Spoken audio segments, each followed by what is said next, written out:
want to make sure I have the right PowerPoint. There is two PowerPoints, and I want to make sure I get rid of the other one because one already has a recording, and I really don't want that one to speak with us. So just let me make sure that one of them is out. Huh? Well, I don't know. Well, let's try. Okay. Let me see. Yeah, no, it's the right one. Well, hi, everybody. I am very excited again to be part of this amazing group. And I want to just let you know that this past Saturday, I had a mini stroke. I had a real stroke again after I had AFib because I had an open heart surgery, and that led to a second one. But I wanted to present so much and so bad that I worked very hard after coming out of the hospital to create this for each and every one of you. And I'm excited and happy to. And we appreciate that so much. Thank you very much. I am very excited to share this because it means a lot to me.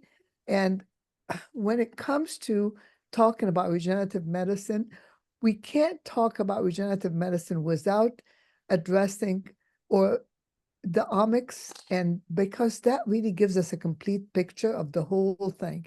And omics is so complicated that without AI, it would become very difficult to understand and operate. I just want to remind you why I am doing what I do. Why is it that I want to be in a position? It's really beyond leadership for me. It's beyond authority. It's my mission I think it's one of my missions on the planet, or I wouldn't be continuing really. And that is my personal loss when I was 17 has influenced me extremely. And that was when I lost my father to pancreatic cancer. And that was about age 17 when that happened. And this led to the point that I wanted to explore and understand how can I really make a difference in the world, and how can I want to see you all. How can I see everybody again? I talk better when I see audience. Okay. Let's start over. Sorry about that. Okay, perfect. So I had explored the path, and after that, I really realized I was trained in traditional medicine.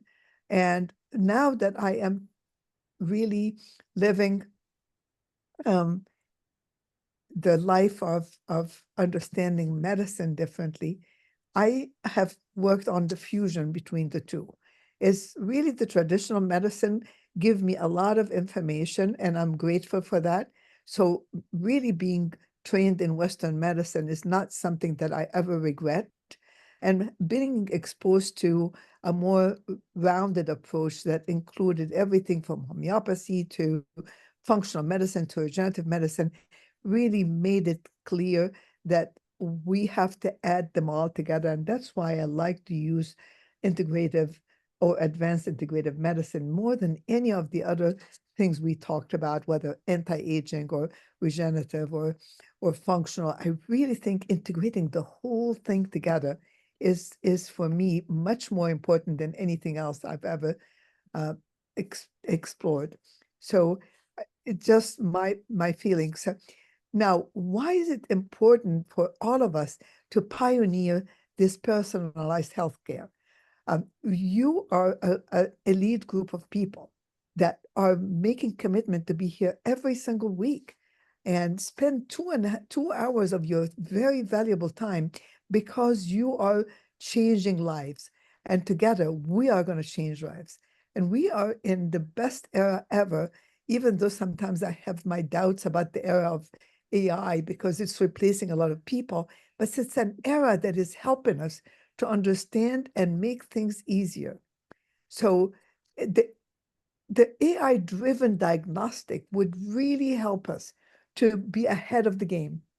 I believe that prevention is better than cures, and that's where AI really works.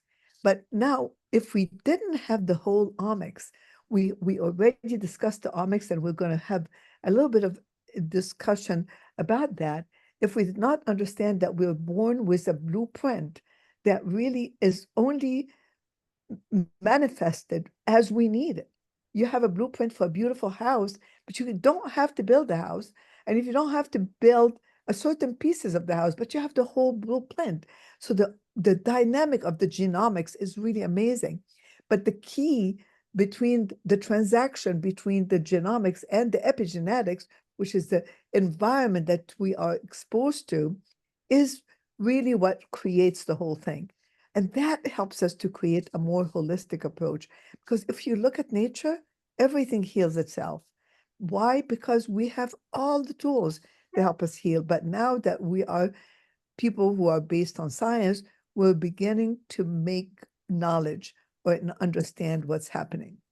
So we, when we trained in medicine, we did not understand the word data. And the data is much more important than anything else. We thought data is mostly for mathematicians, but data is really important.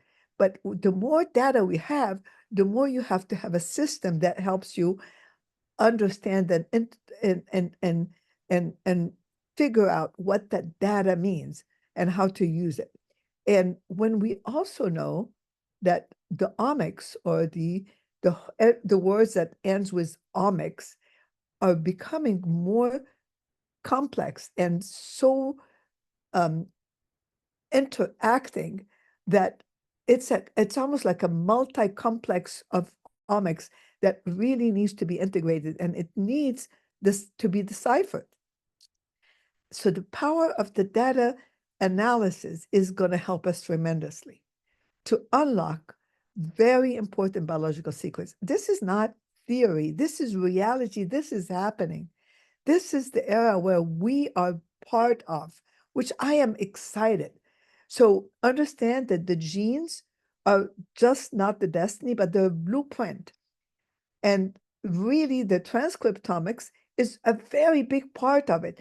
So even though I have genomic followed by proteomics, that's not correct. Is the genomic is followed by transcriptomes, and the transcriptomes are is the RNA that is translated into certain protein. Proteins is everything. That's why we focus on peptides. That's why the proteins is the key to life, which helps us with a lot of enzymatic things. Most of us really know fewer enzymes than we think we know it all, but really there is many, many, many more enzymes, and they are the power of everything. So, and that proteomics is going to lead to metabolic functions. So what we have been using years ago is the only thing we could test back then is the metabolic things that are happening. We're looking at metabolic things, but really now we have a better understanding. It's the complex integration that is becoming very important. And it's really multidynamic, and it really helps us to understand the disease progression, and it helps us to predict things. So technology is helping us beyond what we think. It helps us with the early diagnosis. And how can we do that? We have so many tools. So if I have every single patient, as we say, test better than guess. Don't guess, just test. So knowing the genetic now earlier than we did, it's much more affordable. It helps us to understand some makeup and will help us to not really what we did when we knew a patient was a BRCA positive, go ahead and cause mastectomies, but no, becomes aware of what can we do to change the environmental things that the patient can choose to minimize the problems.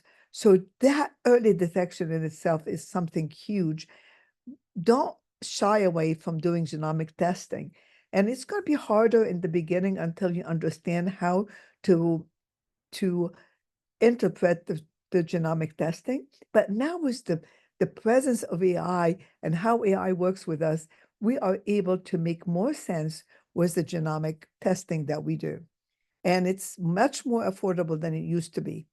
And it looks at different segments of the genes. It looks at the mitochondrial function and the genes that are involved in that. It looks at the genes that are involved in neurological function, all the neurotransmitters genes, especially the dopamine genes, whether receptors or all the genes are under that, not only the methylating pathways, but everything. So really, it may not be a bad thing. That helps us to understand and estimate the risk that the patient is at risk for. That does not mean it will translate into a disease, but it will give us an idea on what we can coach the patient on doing. So being proactive is really going to be key. And, you know, when we start tuning in with patients, then we start knowing when to screen first. When do we need to screen for what? And those tests will help us with what we making a better diagnostic accuracy. Okay, we have been using clinical acumen, which I really like because that's what I've done all my life. But now I know there's better things.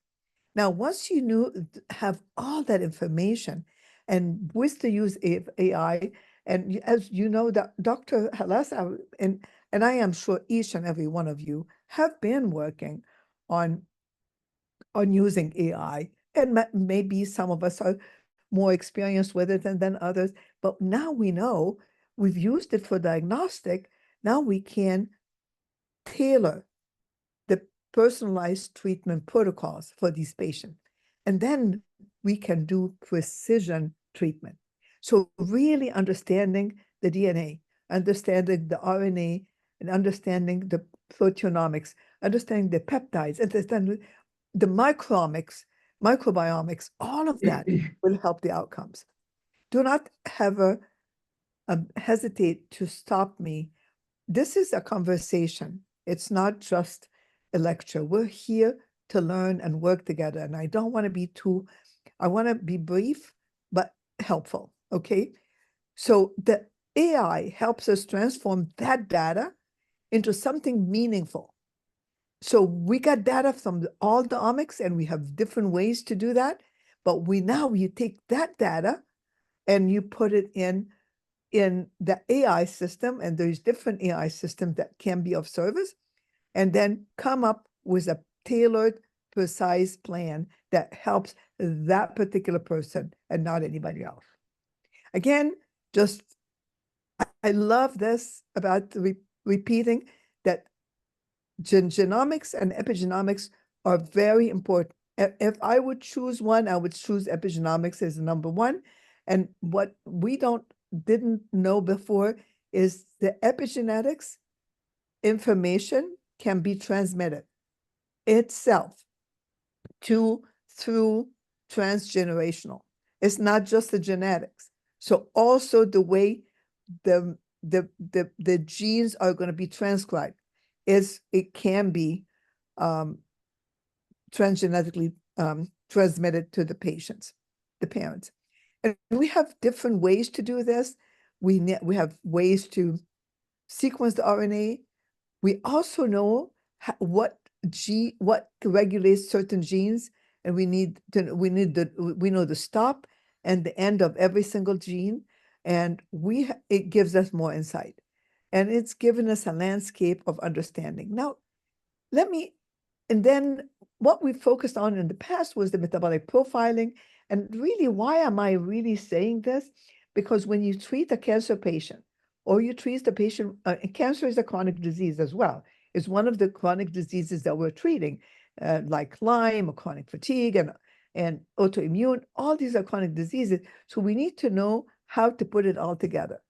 Now, what else is very important when it comes to the use of omics together with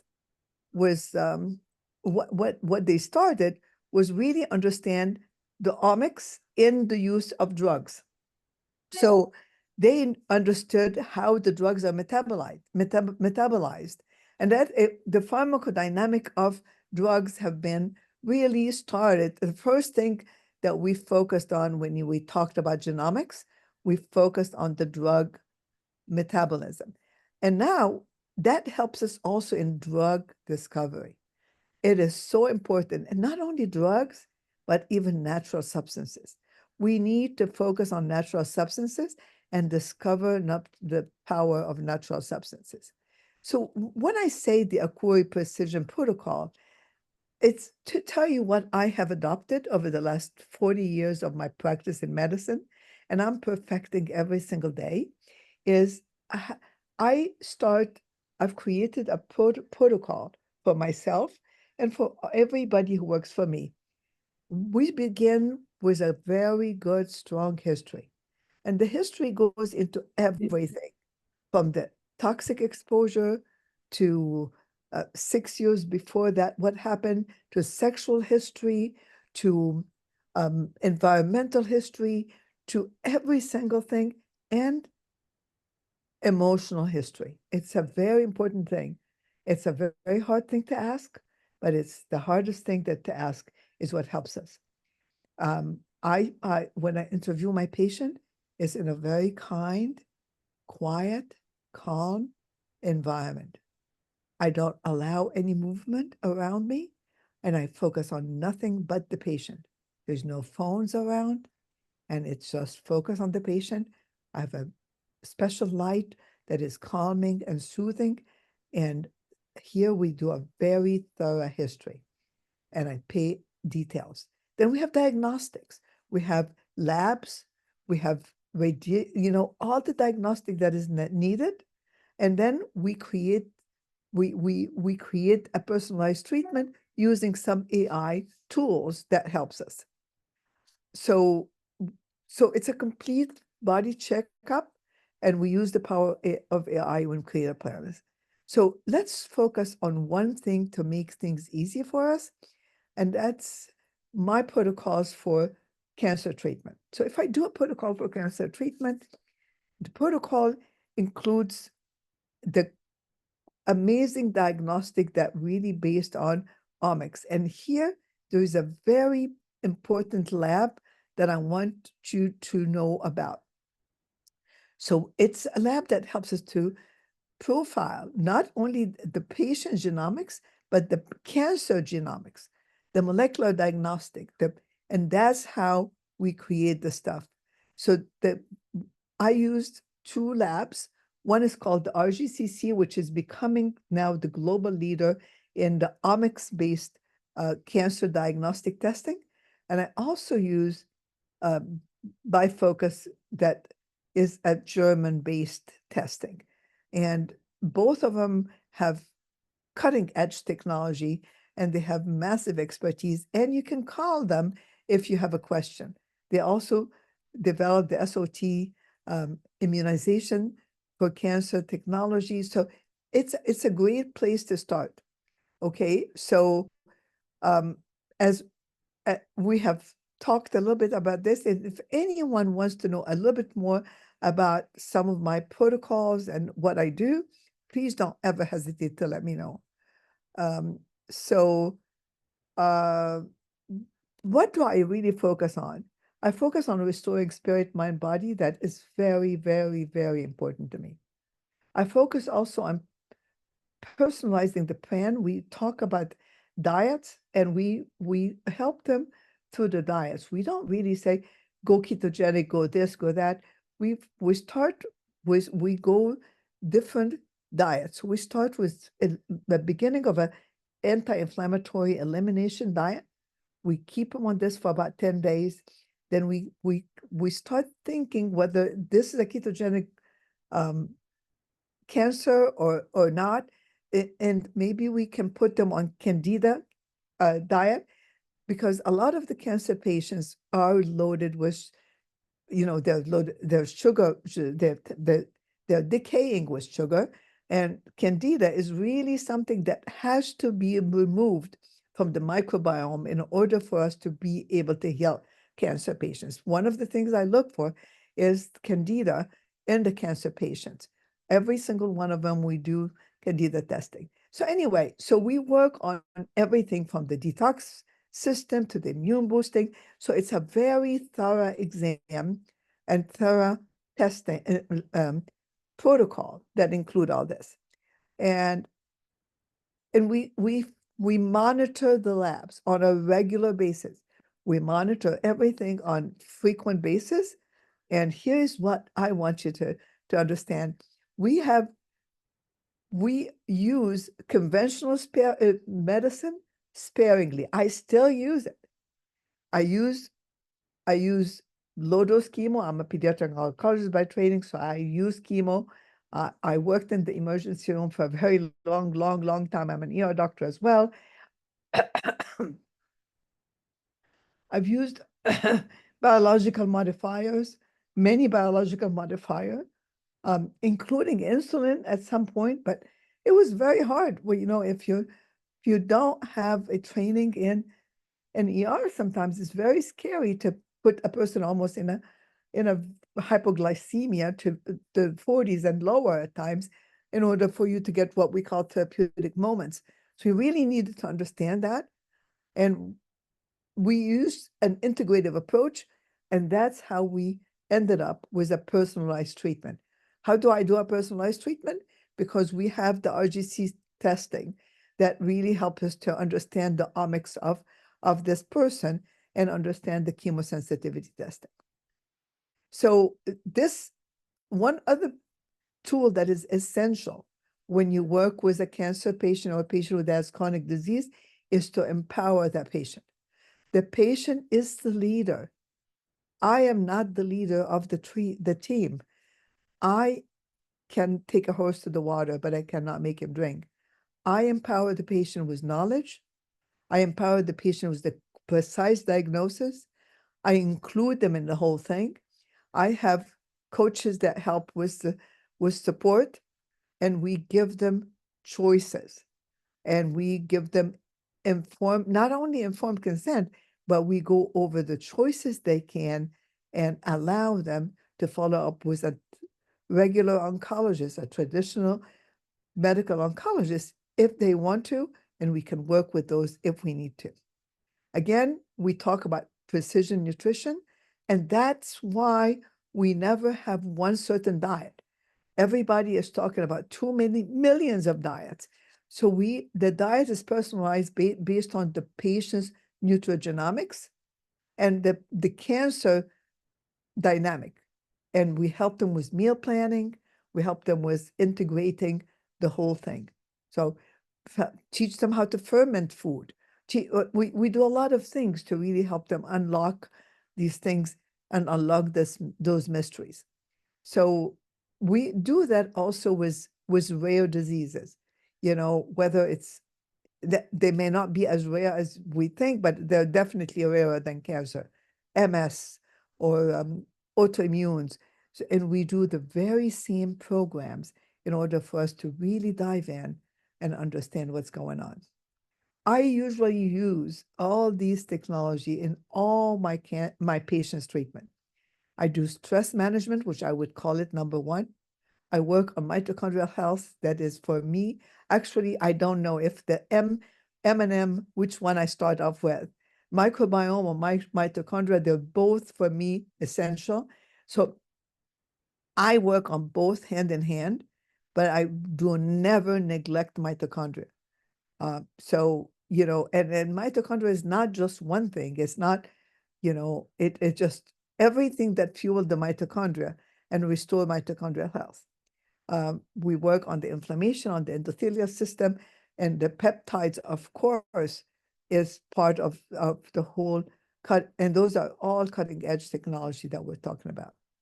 So I can't emphasize enough how important it is for me and for others is to really restore the inner peace. Patients have a lot of bitterness. Some patients have a lot of guilt. Some patients have a lot of shame. And we got to get them out of shame. I mean, we can do everything else.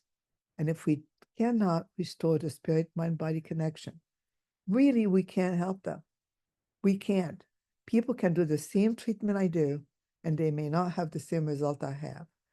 I focus a lot on helping them understanding guilt, feeling the guilt, removing the shame, allowing them to know they're human and that we're all, I don't know, everybody has their own faith, but I believe that every one of us, if we call it sinner or not sinner, none of us are perfect. And I tell them I don't have perfection, and I allow them to accept and love and forgive their imperfections. That's how, and then the second plan would be the precision medicine. And then it's very important to help them get back into communities of people like-minded, people with cancer, be with a community of cancer patients who are the same knowledge base. Don't take them with people who are confused. They need to be in a very comfortable community. So help them with that. And that's really what we do. And how is AI shaping us is not only it gives us AI diagnostics, but real-time health monitoring. We can, that endothelial system that Dan has can be used. It's real time. As again, we have talked before, anything we do cross-sectional, a test that I done 2 weeks ago may not mean any sense, make anything, which is a metabolic test. But when it comes to genomic testing or epigenetic testing is a completely different, or endothelial testing that really could be done at the same time, or brain mapping at the same time. So there is many technological ways right now to help us to monitor things real time, okay? And then the use of our regenerative medicine. So I want this as a suggestion for me to help you.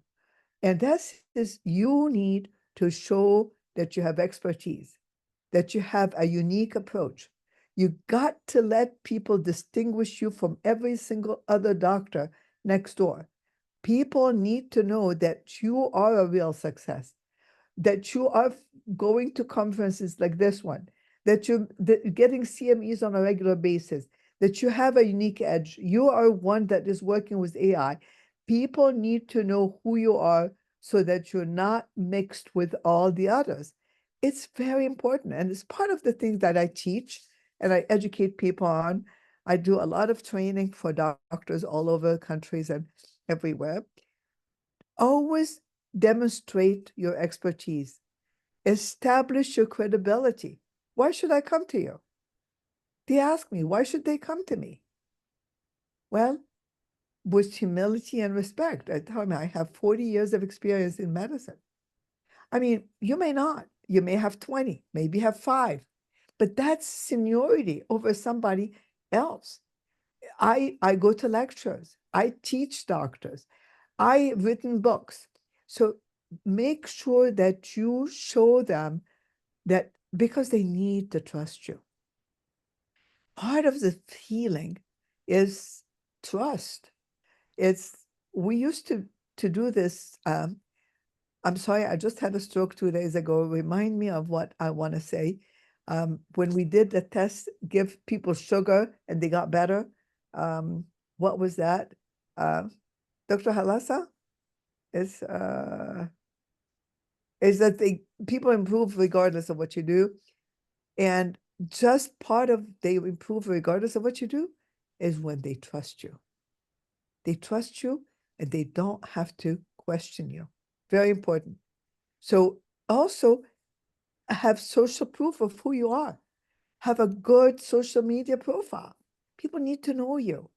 People need to know that you're having a family, that you're enjoying life, who you meet. It's very, very important. And get them engaged. They become a team, one of the team members. They're the leaders of the team. And we are offering them all the tools they need.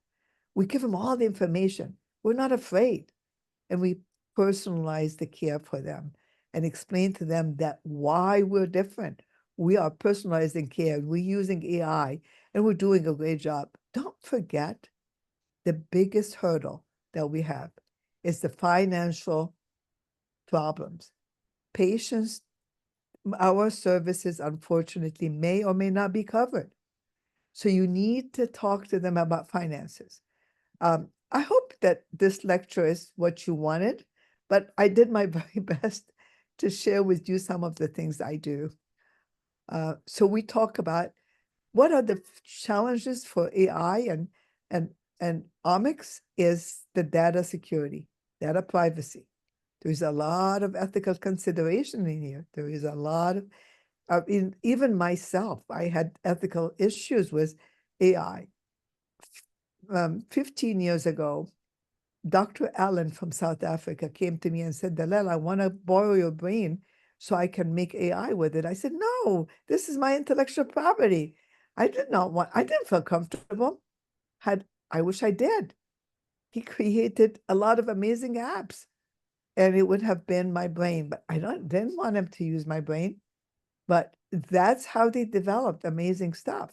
So let's be part of the research and development.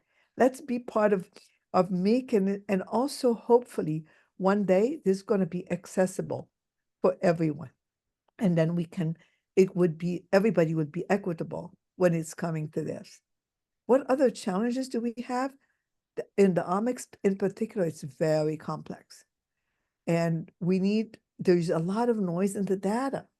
Like you could have so many genes, and some of these genes are really not necessary to understand much about them, at least at that moment. And then how to integrate all this data that was all the noise and computation, like with Bitcoin. Lots of computation, lots of energy is required to come up with this. So the key was the AI. How is the AI helping us? Helping us to interpret the data, to automate. That's key to improve accuracy and predict analysis. What we're hoping for, increase to decrease the healthcare costs so we can make it more affordable and financially equitable for everyone. What else do we do? When a patient comes to you, tell them what other things you have, crowdfunding, GoFundMe, how to do it. How can they get money? The health saving accounts, other resources, care credit, financial options, life insurance. You know, it's very important to do the whole thing. And how is that going to help us with accelerated drug discovery is for drug identification, designing and optimizing the drugs themselves and using virtual training and training. So there is a lot of advancement that is in medicine, many areas where you can invest money and learn, adopt, and recognize the whole benefits of the AI. And there is one thing that is very important, and we always ignore at times. What are the regulatory climate? What is the regulatory landscape of this whole thing? You know, everything has happened so fast. It's just it's been in the making, and many of us knew about it, but now it's really so fast that there's a lot of regulatory bodies that are archaic that are making the decisions. So we need to work with it the way we can, and we need to. We talked about all that. Now, is there any investment opportunities? Yes, like investing was where Dan is. You know, he's investing in his system. Can we be part of this? Can we be part of helping him find homes for these systems that are amazing? Is there any financial return for everyone? Can we create together, like what is Dr. Halasa doing? He's doing amazing strategic partnership with each and every one of you. You all are on ground floor. There's massive growth potential. This is here to stay. This is here to grow. Maybe not within the next 5 years, but actually with what's happening, it may be even more rapid than I thought it would be. So what are the ethical considerations? Being transparent with patients, telling them the truth. Make sure that you inform them. Don't promise anything we cannot deliver, and allow them to have their own power. Allow them to have their own autonomy. And you have some references and books. I really hope that this lecture was to your liking, and I hope that I addressed several different subjects. Thank you so much. Thank you. Yeah, not too bad after. I have pictures of me with the stroke, by the way. Thank you, Doctor. It was very encouraging. Thank you. We are sailing in the similar boat. And as you mentioned, that financial issues must be discussed with the patient, and that's very important.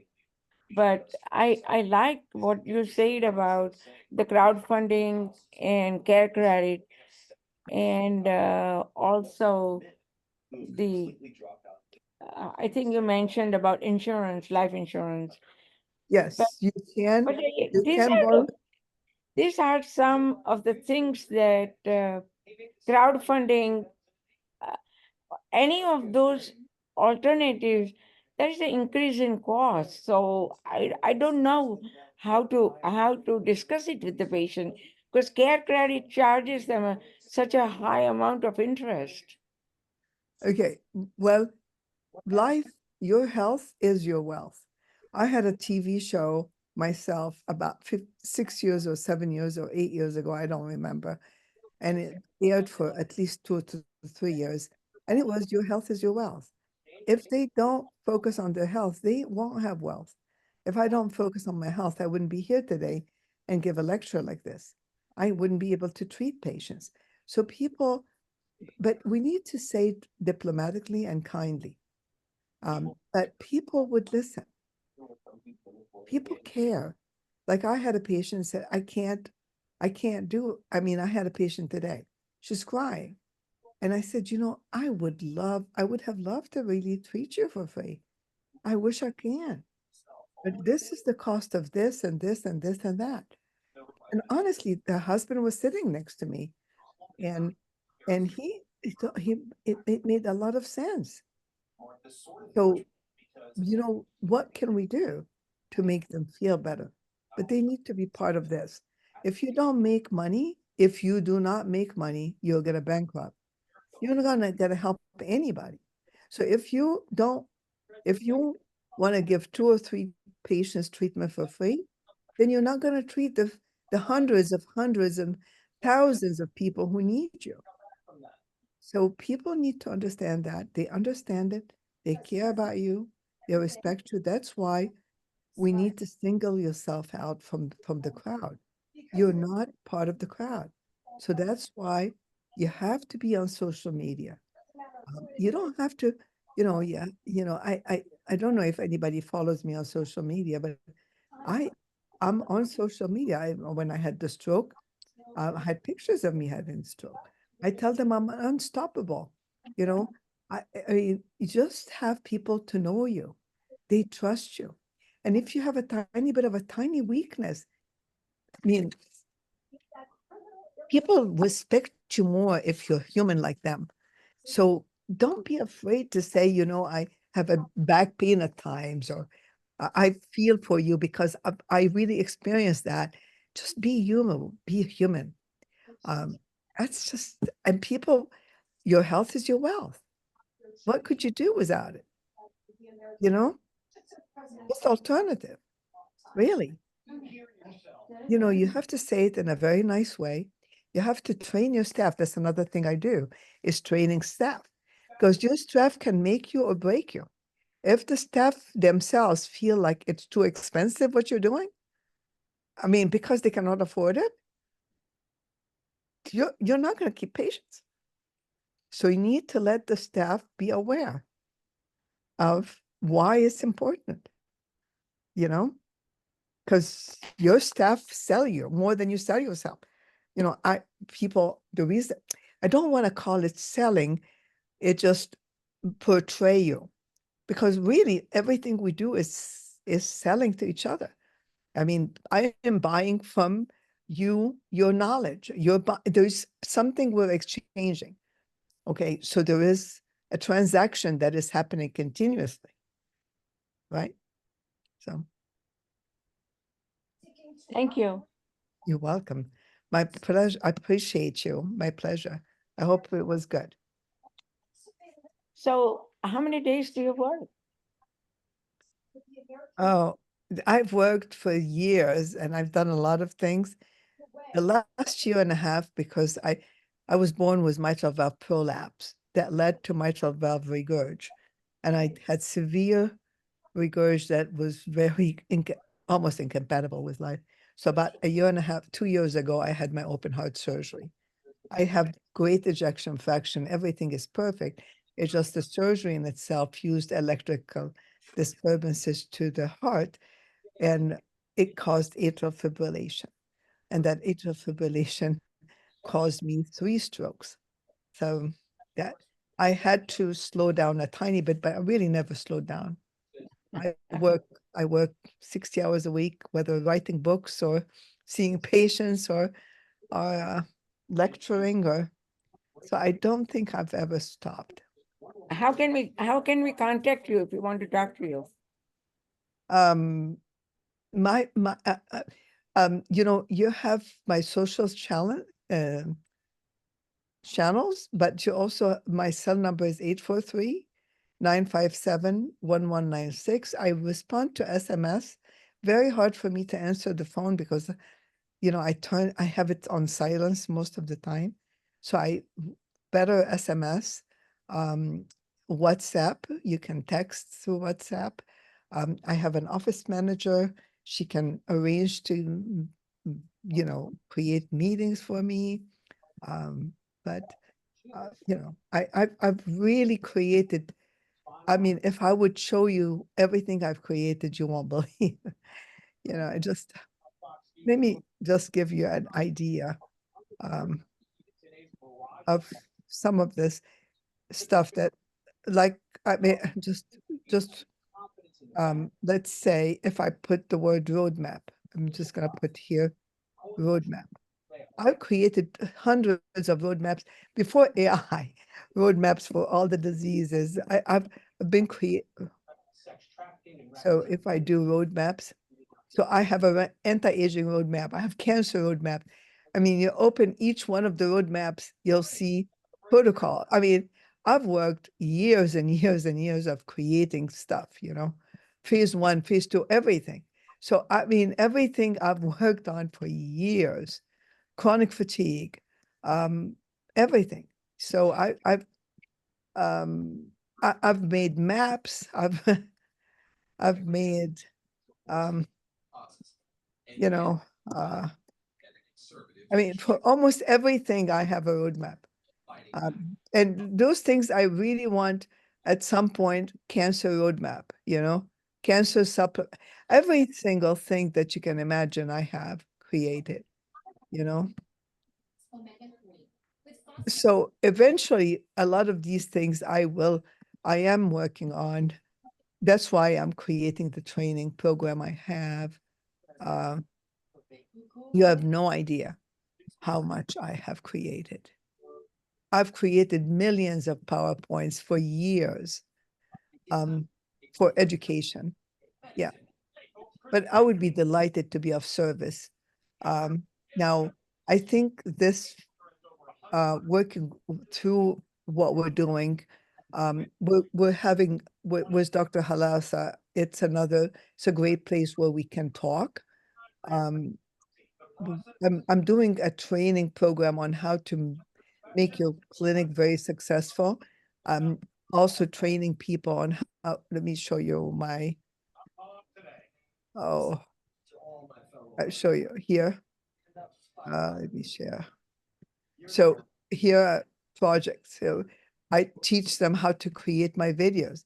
I mean, I go through every single video that is done and teach people how to make my videos, how to create videos.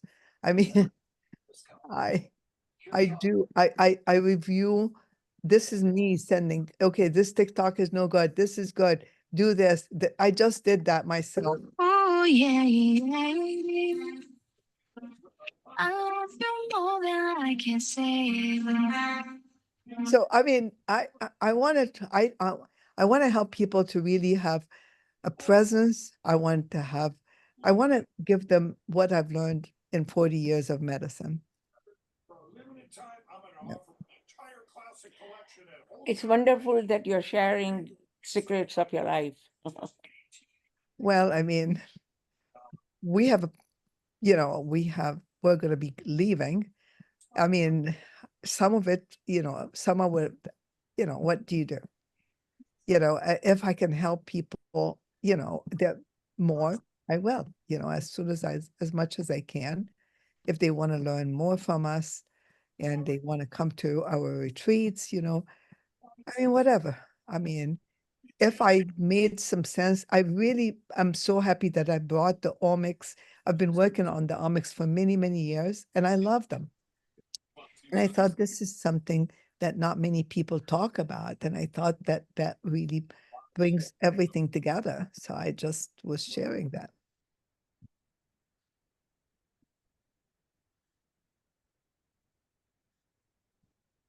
So is there anything else I can do for anyone?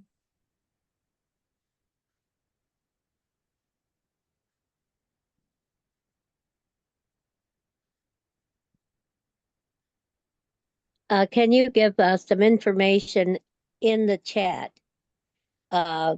What your phone number is, and how to access you for for conferences or whatever it is that you're doing, you're teaching. Okay, so I am going to give you this you can use as WhatsApp, or you can SMS me.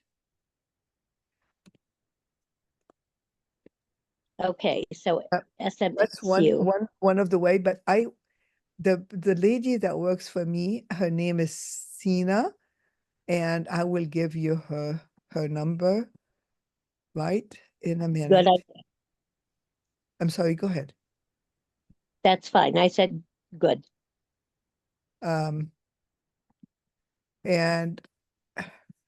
her name is Sina, and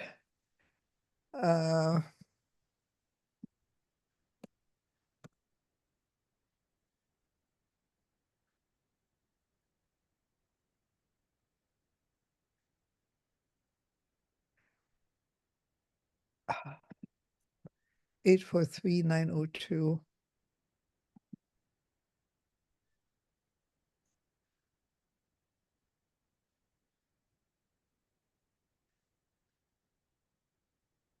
$5781.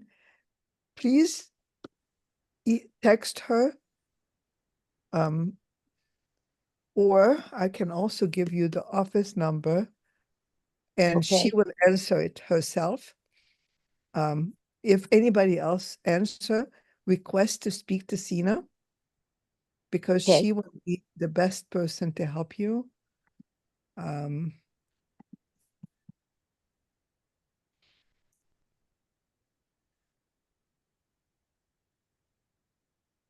And that's the phone number. We are having a retreat in Acapulco. And yep. So here, my cell number, Sina's number, the office number. Sina answers all the calls. If there's anything I can be doing to help, I'm happy to be of service, really.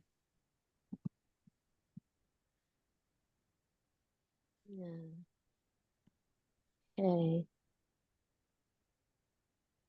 8, But the 4, main 3. thing really is to let patient trust you. To let everyone know your value. And selling cheaper than others does not help you. Actually, sometimes selling higher, will people respect you more?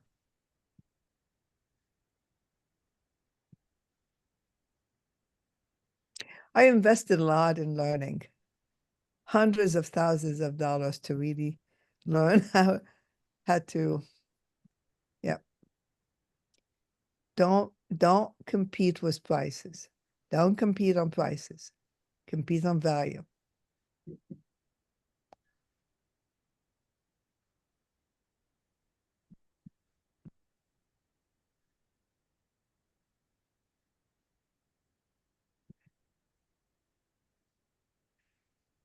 Okay, guy, Dr. Halasa, thank you so much. I'm so Thank grateful. you. Ladies and gentlemen, I'm really excited that I was of service to you all. Thank you so much for attending. Thank you for the nice presentation. Thank you. Thank you.